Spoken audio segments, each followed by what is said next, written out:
mother and father, they are so happy. Sweets are distributed. Everybody's happy. The baby is learning to walk. At that time, you don't tell that baby, the very first time in your life you learn how to walk, you fell. You loser. You don't do that to the baby. We have lost this great art of appreciating one another. By the way, at the end of what I'm going to do is, I have an exercise for all of you, so remind me in case I forget. Okay? We'll come back to this one appreciation. You've got to appreciate a lot of people. You've got to appreciate even your clients. And sometimes appreciation can come. You've got two pictures. One is of the Citizen Watch, the other one is of Deloitte. The one about the Citizen Watch is about how somebody wrote a letter. He had tried many places. It was very difficult to get somebody to repair the Citizen Watch. So he wrote a letter to the MD. And he says, I have a priceless Citizen Watch for over 20 years. It has never, ever given up on me. I've never given up on her. It's an awesome watch. Sadly, it fell one day and there was one part which I'm unable to get. I believe this is priceless. I believe Citizen is a phenomenal company. If you can just help me secure that one small part, I will be beholden to you because this is so priceless. And by the way, I want to tell you, Citizen is really the best. What do you think they did? Sent a brand new watch. And also said, give me the old watch, I will have it repaired and give it back to you. Appreciation really helps. The thing by my story is about sometimes you should never flog a few things beyond what it is meant to. As much as you appreciate something, don't criticize beyond a point. Leaders don't criticize beyond a point. They say something and they would walk on. So here was a shareholder who gets up, and Deloitte Ambani used to have about 2 lakh people standing in front and he's giving his big bhashan. Stands up and he says, Sir, I didn't receive my dividend. My name is Colonel Kapoor. Colonel Kapoor, I have not received my dividend. This is for a sum of about 325 rupees. Reliance is a cheat. He's not giving me my 325 rupees dividend. So Deloitte Ambani said, Sir, I've taken note, you're Mr. So-and-so, we will have it addressed.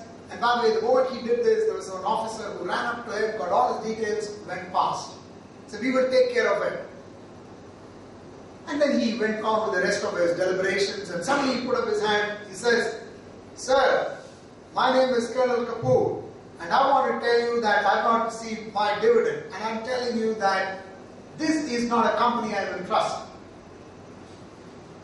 Deloitte Ambani then stopped the whole thing. He says, Colonel Kapoor, would you mind coming closer where you're closer to a mic? So here's the mic.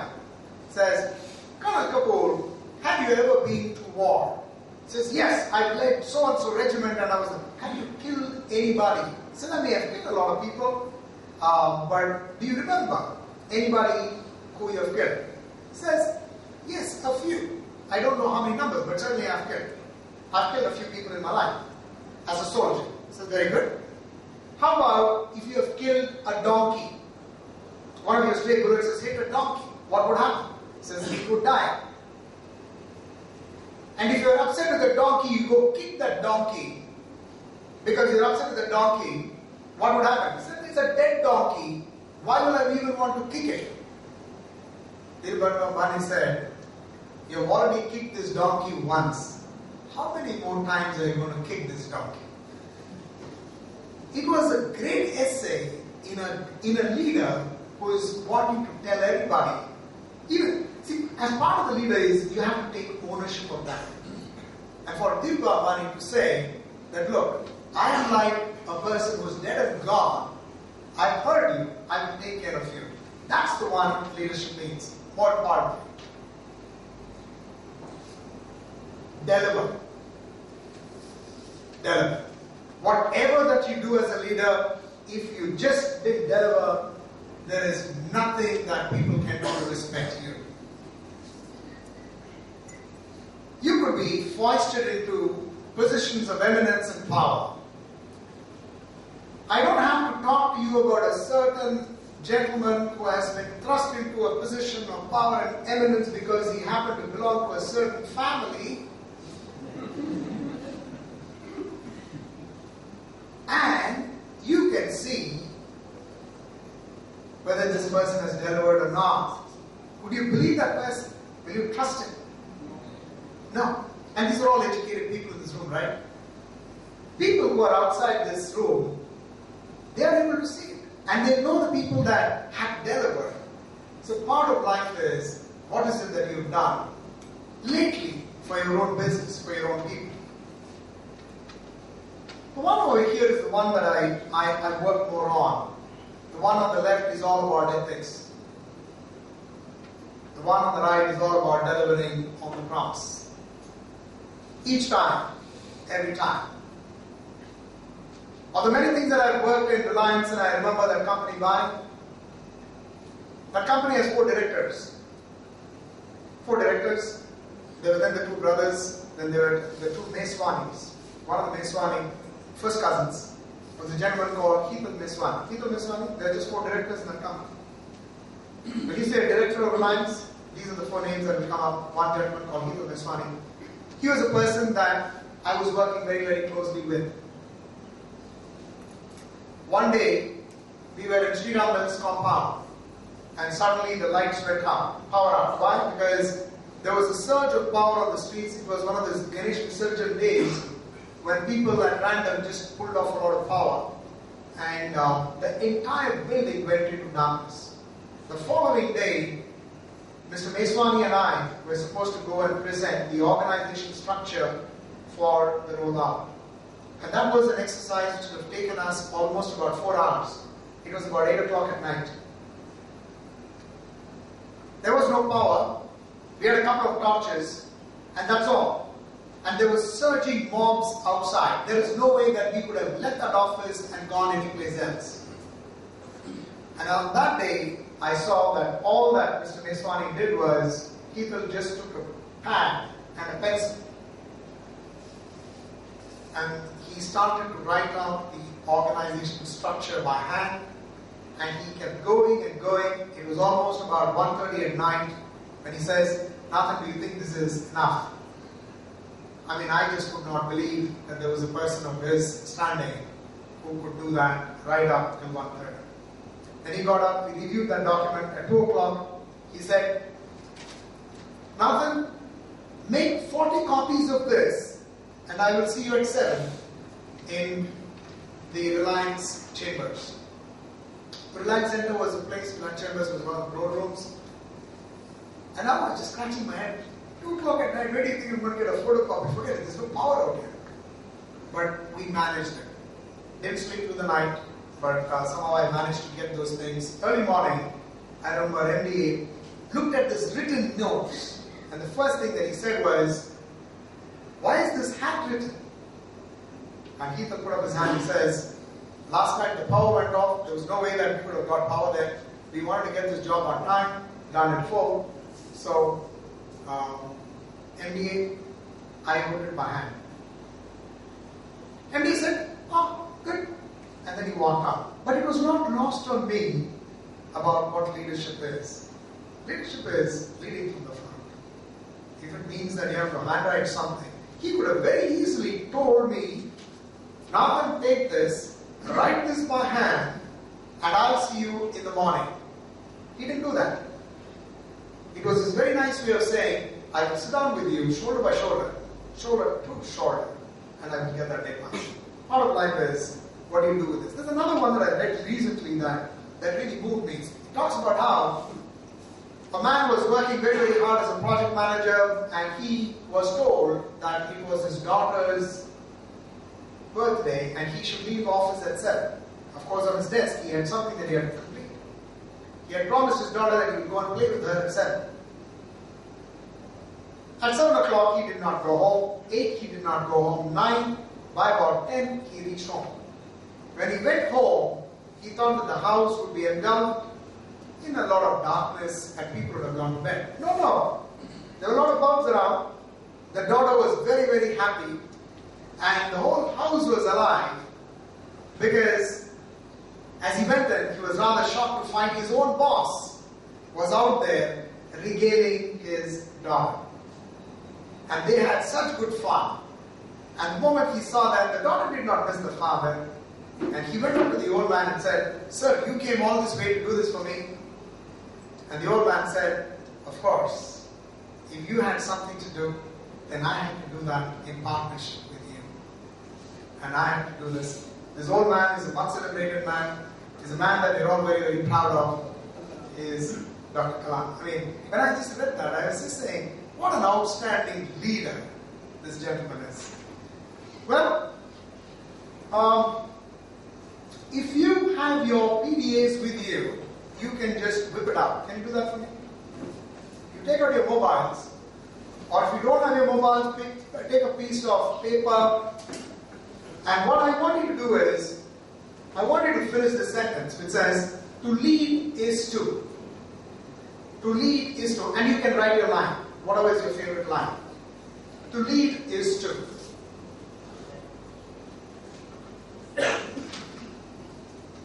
To lead is to.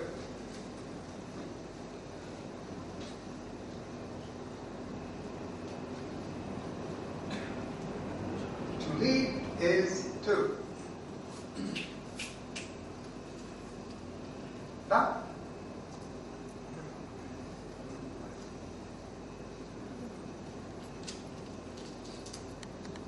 To lead is to.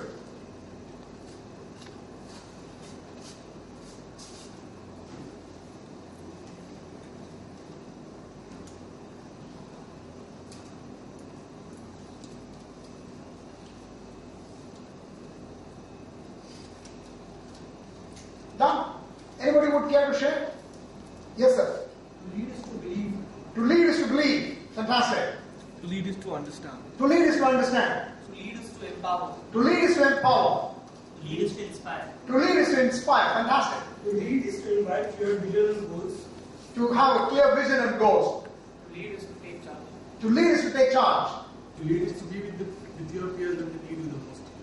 When they need you the most, you need to be with your peers. That is to lead. To lead is to love and be loved.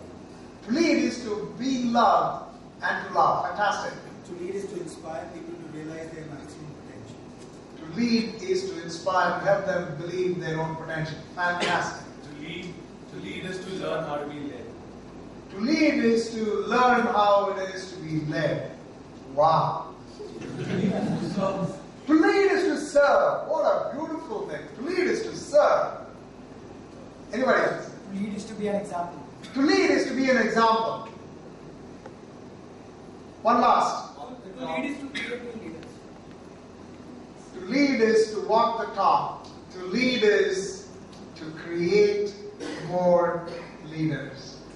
To lead is to find people who can do outstanding things in themselves. To lead. By the way, all of you, this is exactly what I wanted to say in a few words, but I just took a longer time to say all of this. Thank you so much for surviving what I wanted to say. This is what I wanted to say. Learn, envision, appreciate, and develop. Well, that's all that I had to share with you for this day. Thank you.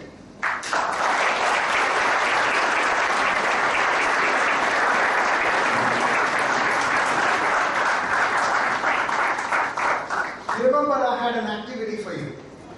Do you remember that activity? Okay. You have just 5 minutes for this activity. Just 5 minutes. Will you humor me? Say yes. Yes. Thank you. So all I need you to do is get up from where you are, walk over to as many people or the few that you care to, look them in the eye and appreciate them for something. Can you do that? Yes. All you have to do, walk up to somebody, even if it means, I just like you. Just get up, walk around, get somebody, meet somebody.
you guys feel at this point in time?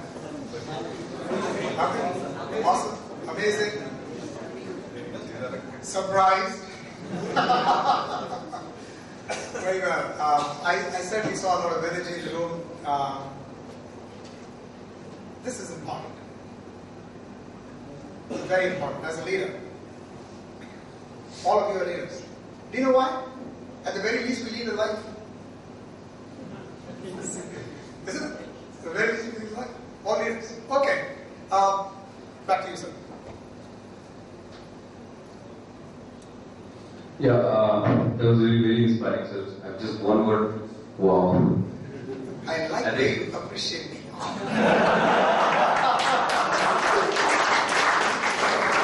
Like, it feels good to be appreciated. Thank you. Now we are opening the stage for question and answers. So if anybody has any questions, please raise your hand and Srini will approach you with the mic.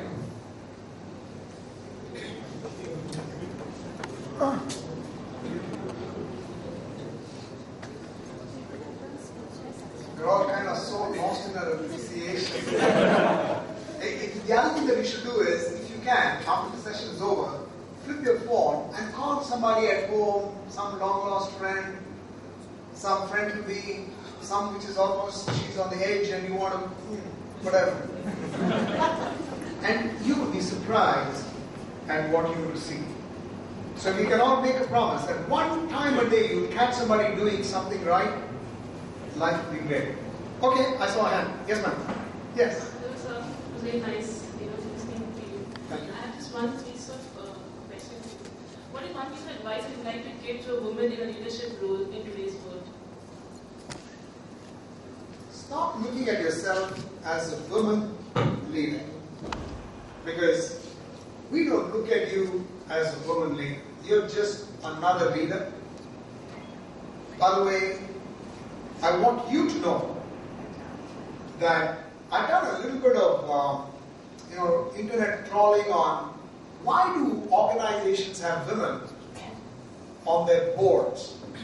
It just so happens that 74% of the top return ROC on capital employed, return on capital employed, 74% of the companies which have done exceedingly well have had women on their board. And they weren't looking at them to say that they were women. This happens, they just make outstanding leaders. Women make outstanding leaders. How would I know? I know my wife. I'm telling you. I know my mother. I know people in my house, including my sister. I mean, they're outstanding people. I don't like you to think of yourself as a woman leader. But if there is one advice, then that's just it. Don't look at yourself that way. You will be, forget getting accepted. In today's age, you already will steal a march over a lot of other men who are in the room.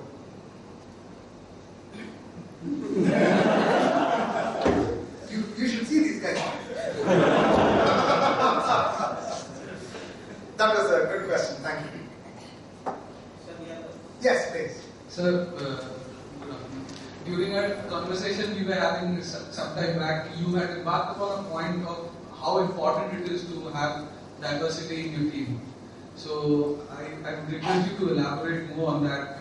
Why is it so important to have a right mix and good diversity in your team? First of all, thank you for reminding me. I already shared that story of someone. When you talk about diversity today, it's not to do with men, women, people from different backgrounds. No.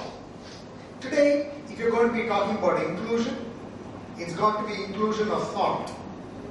Inclusion, you're going to have diverse ideas flowing in. I have a person on my team, I call him the voice of reason. Because whatever that you say, he will bring a counterpoint. And it's very irritating because you will never be able to get your meetings done on time. Would you have such a person on your team? Yes. You must. Because there is somebody who will look you in the face and say, this is not it. On your team, always have people who don't look like you, talk like you, but have complementary skills. The last one that I would say is, always find somebody on your team who's much better than you are. They will do two things to you.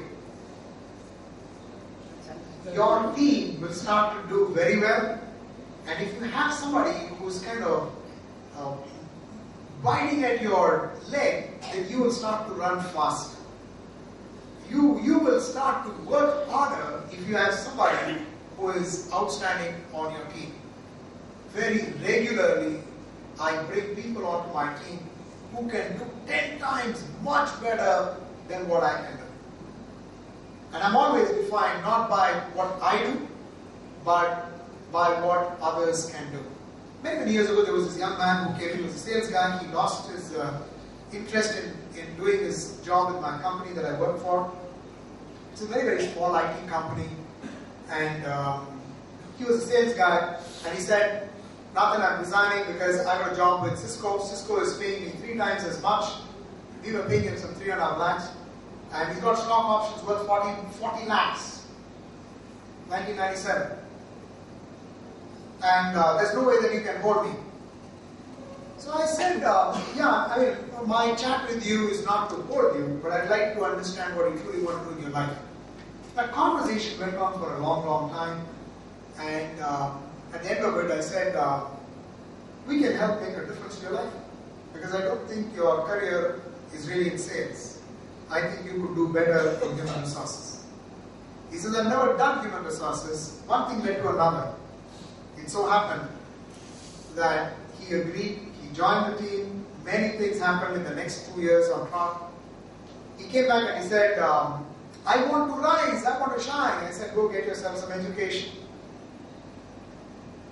He said, I can't go to XLRI Nathan because that test is very, very difficult. So I said, let's try some very easy tests.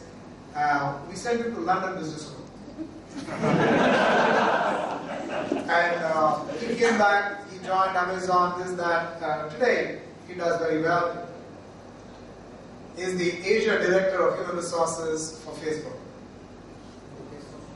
And I just believe that you just need somebody who's different.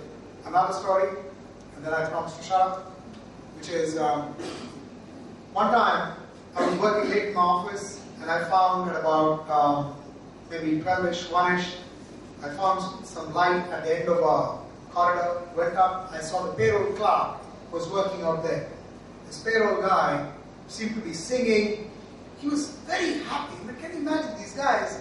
Very happy, moving his hands, arms, and all this, and reams of paper coming through, and he was talking to each paper. He says, whoa, whoa, whoa. I said, man, this guy must be either a lunatic or got somebody wrong on my team. As soon as he was finished with this, I asked him, I said, hey, listen, what's your name? What do you do? He says, sir, I work for you. I should have known that. Then I said, what do you want to do? He says, I enjoy my job. Then I said, okay, I'll see you in the morning. Got work to do, don't worry. Came the next morning, I asked him what he does. So he said, I'm a payroll clerk. I joined the company about 2 years ago. I totally enjoy my job. This is my passion. I said, payroll, your passion? He said, not payroll. Quality. Quality is my passion. Anything that I do, quality. I said, oh, he must be a very bright guy. So I asked him, so he said, what have you done? He said, I've done my MBA.